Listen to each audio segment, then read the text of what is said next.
Hello, this is Dean Banerjee, and today I'm going to show you how we can use the National Clock Design tool to help understand the performance of the LMX2541. So first what I'm going to do is I'm going to configure this to the settings that I have on my evaluation board. So in this case, I already know what part it is, I already know how it's set up, so I'm just going to go to the manual mode, choose my part, and load it up.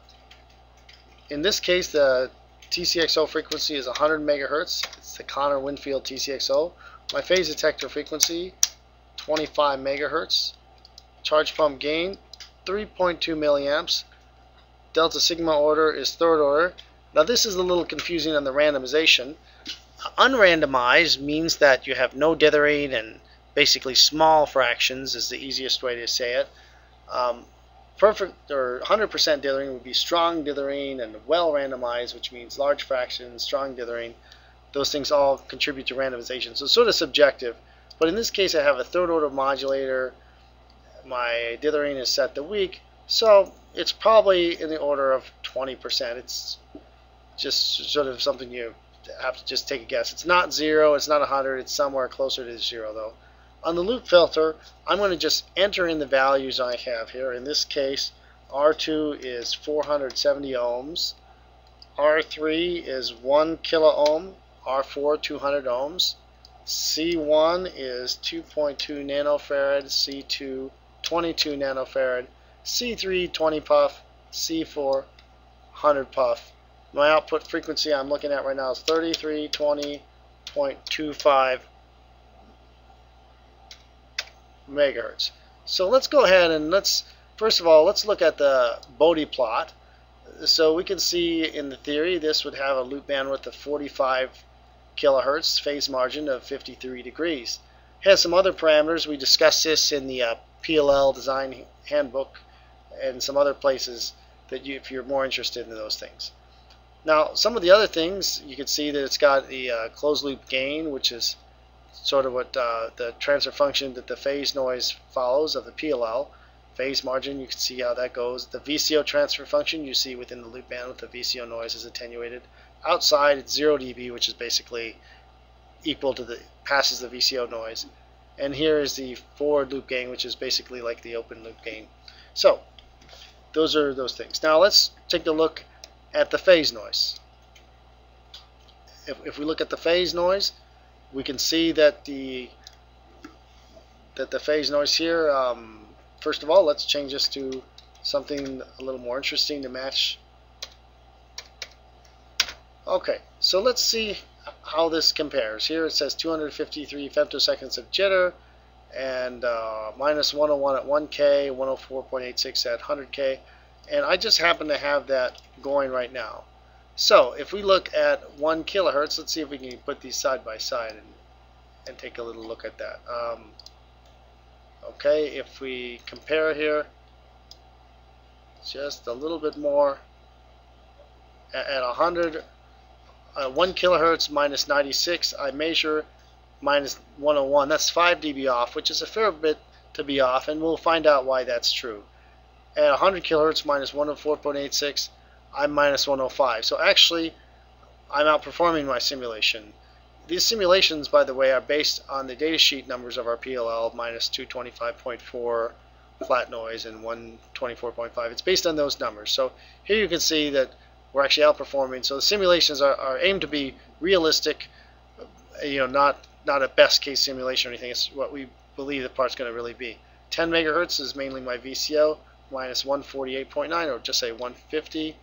150.7, so I'm doing slightly better than that. I mean, that could be several reasons. Maybe the VCO gain is slightly different in what my part has than in the actual board than what I'm entered my simulation, but it's fairly close. Now the one thing you have noticed is this does not have any the Spur is in my measurement but not here. You'll see that my jitter 323 and 253.4. So one thing we can do is we can go here and let's turn on the Spurs. Now the one thing about the Spurs is it's not 100% confidence type of measurement. It's certainly a very powerful tool and gives you ideas. It's certainly very good at telling you when the subfractional spurs come, and it's actually quite good at predicting the fractional spurs that are farther out. In fact, if you unclick the other spurs are the ones that are difficult. These are the ones due to the intermodulation or the nonlinear of the charge pump. This one here. Those are the ones most difficult to predict. These ones over here actually have much higher simulation confidence in there. So anyway, those are the spurs, and you see I'm measuring 253.8, and my spurs are actually a little bit higher than the simulation predicts. This is saying 323, but that's, this is very typical. Can find other channels where the measurement outperforms the simulation. There's variation part to part, and also based on the VCO gain and a lot of other things. But anyway, this is just a tool to get you an idea. For instance, you might want to say, what would happen is if I was to go and say, let me do a strong dithering, which is basically 100%. 100%. Let's see what happens on this phase noise. So this basically would smooth out all the spurs. My jitter go to 465.5. Now let's go over here, and that's what I have right now. Right now I have the third order weak dithering.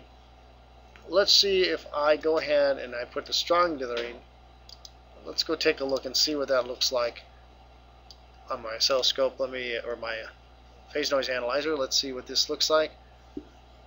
Okay, so now I'm getting like 590 femtoseconds of jitter, and then this guy is 465. So you notice that I've consistently been a little bit more pessimistic on the jitter. Now the reason for this is that one reason for that anyway is I haven't accounted for the oscillator input. So what I've done here is I've saved the phase noise of my TCXO in a data file. The data file looks like it has the first number is offset, second number frequency or phase noise, offset, then phase noise, offset, phase noise. So it's just a data file like that. So I'm going to go ahead and I'm going to go here and let's load the custom phase noise in here, and I'm going to load it from a file. So I've actually saved it to a file. Okay, and then so we got that there. Now let's see. Let's go look at VCO now. Let's see what we see if we get anything closer. 517.3, and here I'm getting 589. So it doesn't explain it all away, but it's getting a little bit closer. Also, if we look at the phase noise at say 1 kilohertz, I'm minus 90 here and minus 87. So I'm getting a little bit closer to my simulation. I think this 1 over F noise of the TCXO is probably a little bit higher than what I measured, or for some reason the way I measured it, I had to obviously disconnect it and hook it up to my phase noise analyzer. Maybe got a slightly different number, but it's at least getting more reasonably close. So, looking at the spurs and phase noise, you can at least see the effect of the dithering and the randomization. Does it make sense? For instance, I could come here and one effect that we can have, pretty good confidence. You could say, well, what happens if I was to say, suppose I was to go to fourth order? You're going to see a bunch of subfractional spurs show up here. So I can do that, and we'll see a bunch of spurs. They'll come at, see, there's going to be one at half this frequency, and so on. It's still calculating. It takes a little bit of time. Yeah, see, these are all the fractional spurs. So it simulates this effect. Now, one of the other things this thing is capable of doing is a loop filter design. The default way it designs a loop filter, it looks at the VCO noise and the PL noise. It figures out the frequency where those are equal, and it picks out as a loop bandwidth. It designs for that. Now, the truth is if you were to go ahead and calculate it and go with its recommendation, you might find that the loop bandwidth it chooses a little bit, it's a little bit wide because it's going to let a lot of spur energy through. It doesn't consider the spurs. So for parts with a lot of fractional spurs, if you want those lower, you might want to choose a bandwidth slightly lower than that. If you don't care about spurs, then go ahead with the default it has there. So if we go there, we see we can open up the bandwidth and see the effect of that.